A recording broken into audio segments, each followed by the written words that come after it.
A blessed morning to each and every one of us. Today ay holiday po, Rizal Day po. At nanituwa po ako dahil upon hearing this, alam ko nag-i-enjoy po kayo at enjoyin po yung mga bakasyon po ninyo. 30, 31, and 1, no? Wala pong mga pasok. So I hope with your family at higit sa lahat, no? I hope gamitin niyo itong time na ito para magbasa-basa ng salita ni Jesus. Hayaan niyo na muna yung pasyal-pasyal yan. Dahil sa totoo lang po, ang daming tao diyan sa labas, sa BGC po, kadaming tao. Minsan nga po nagplano akong pumunta ng mall ngayong holiday. Sabi ko pagkatapos na lang. Pag ganito, sasakit lang ulo po ninyo. How about spending time with your family, with your loved ones, reading Jesus' words? That's perfect. Okay. Disturbing po ba yung mga nandyan sa litrato? I mean, hindi po disturbing yan sa akin because it represents the reality of this present world. I believe this world is the world prior, tama ba yung English ko? Prior to the coming of the lawless one, the Antichrist. Matagal-tagal ko pong hindi tinapik ang Antichrist. Pero habang papa-approach po yung bagong taon, another year, another year of observing yung mga nangyayari sa paligid. You know what? 2023 has been hindi pa has been kasi nandito pa po tayo, no? May ilang days pa po tayo until tomorrow. But na-observe ko itong 2023, yung mga premature deaths, yung mga namamatay biglaan, mga kabataan pa, no? May mga napanood din tayo dito sa YouTube na mga nagsusuicide, mga kabataan din, ano? So wala po yan sa age.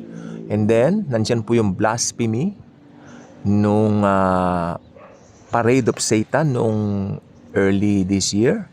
At higit sa lahat yung kay yung singer, nakalimutan ko ng pangalan niya. Yung hindi ba yung nag-offer siya kay Satan doon sa Grammy Awards. Ayun, yung nakalimutan ko ng pangalan po noon. Parang something, something ng artist na yon, no? Ayun. So ito po ay pagpapakita ng mga pangyayari na nagre-represent sa behavior ng mga tao. Ano po bang behavior ng mga tao in these last days? For me, nakita ko po yung kasimplihan ng pagiging sakim, ganid, makasarili. You know?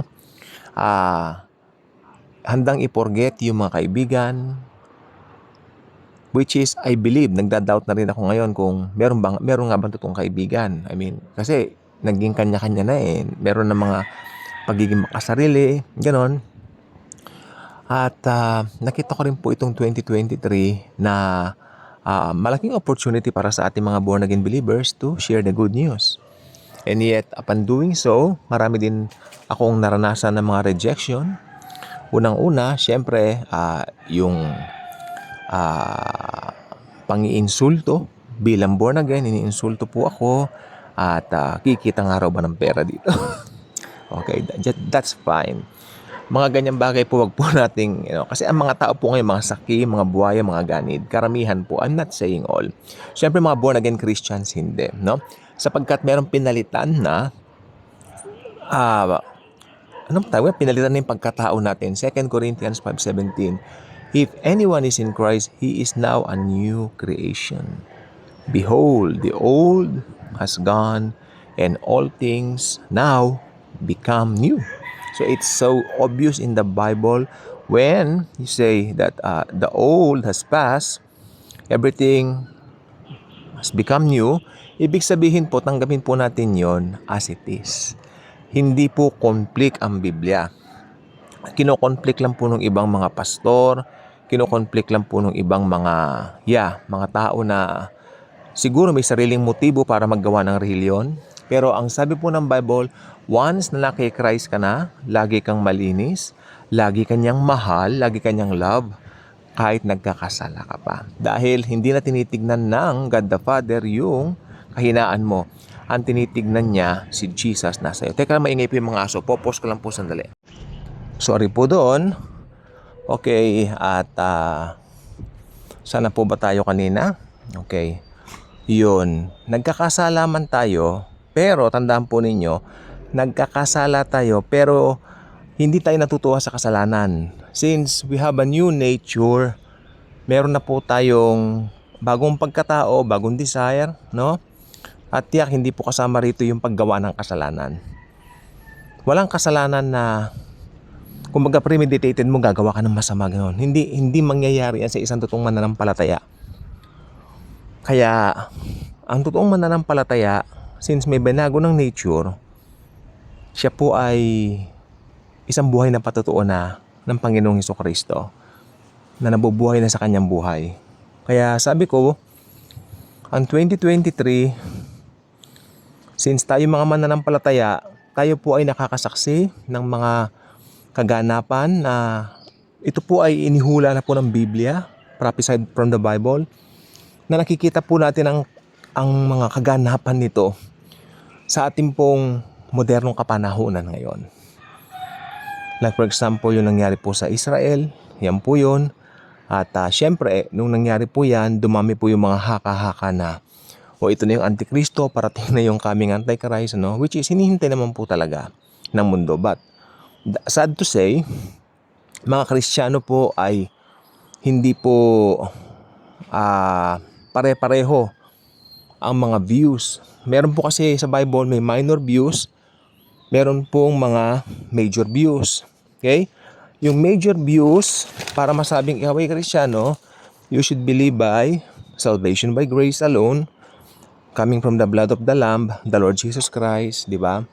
At you believe in Jesus, the second person of the Trinity, became a human being to save us from our sins. At higit sa lahat, we are saved by His blood alone. Yan. We are washed by His blood alone. Okay? Jesus plus nothing equals everything. Pero pag may narinig po kayo na Jesus plus baptism plus good works equals salvation, that's wrong. That's coming from the pit of hell. Okay. Ito pong gusto ko sabihin, salvation kay sanctification, galing po lahat kay Jesus. Kaya sabi ko po kanina, early part ng vlog na ito, ang isang totoong mananampalataya, imposibleng maging ganid o maging sakim. Yes, dahil yung bagong pagkatao mo na taglay mo na ngayon, hindi yan consist o hindi consist dyan yung pagiging ganid o sakim. Yeah. Sapagkat yung nature ni Christ nag-take over na po sa atin the moment of salvation. Kailan ba tayo naligtas? When we receive Jesus as Lord and Savior. That particular moment, we are saved already from the pit of hell. Yan. Diba? Kasi we are doomed. We are all doomed going all to hell. Papunta po tayo lahat ng impyerno. Wala pong nasa katinuan na Kristiyano ang mangangaral na sasabihin niya, pinanganak tayong mababait, pinanganak tayong banal. Wala po. Pag may nagtuturo pong ganyan na pinanganak kang banal, hindi po nagbabasa ng Biblia yan. Dahil iba ang kanyang pananaw tungkol dito. So yan po gusto ko po sabihin. Ngayon yung mga ganid at mga sakim. Bakit po ba naging ganid at sakim sila? Well, yan po ay human nature po ng mga walang Kristo sa puso. Yung mga hindi born again Christians, mga ganid at mga sakim. Maski nagpapanggap silang pilantropo, maski nagpapanggap silang mababait, makikita mo pa rin may mga ulterior motive, mga sakim sila. Hindi sila kumikilala sa nag-iisang tagapagligtas, ang God of Gods na si Jesus. Kaya, hiwalay sila sa Diyos. Hindi nila kilala si Jesus Christ. Okay? Ngayon, tayong mga mananampalataya, since matatapos na po ang 2023, ano ang gagawin natin? Yan, isa po magandang tanong yan. Tama po ba yung New Year's resolution? Hindi. Nung hindi pa ako mananampalataya as a kid, nung malit akong bata, yes, isinusulat ko pa sa notebook. But, you know what? Hindi po natutupad lahat. Dahil excited ka lang, parang may hype na New Year na kasi, kaya may New Year's resolution. Then, pagdating ng February, nakalimutan mo na yun. Oo, January pa lang, early part of the year, nakalimutan mo na rin din, patay eh. So, hindi po totoo yung New Year's resolution. It's a man-made, sabagay, maganda rin naman, nakakatuwa siya. Man-made tradition siya na medyo cute, nakakatuwa. Sabagay siya, what is your New Year's resolution? Mga ganun. Hindi po hindi po 'yan hindi po akma 'yan sa Biblia, no? Ang nasa Bible po, we are saved by grace, by the blood of Jesus alone. Kaya hindi ka nagbabago. Hindi ka nagbabago kada New Year lang. Hindi ba? Oh, binago ka na eh. Anyone is in Christ is a new creation, sabi ng Biblia. So, wag ka nang gumawa pa ng New Year's resolution. Wala ka nang ipagbabago pa dahil binago ka na. Yan nga, yung new nature mo, yan na yan eh. Nandidiyan na. So, hindi na magdi-depart yan sa iyo. So, rest assured ka na uy, meron na pala akong bagong pagkatao. Uy, si Jesus pala nakatira na sa akin. Uy, mahal pala ako ni Jesus.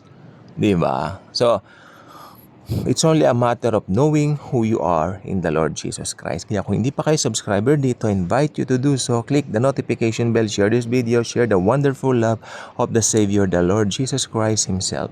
Thank you, and Jesus truly loves us all.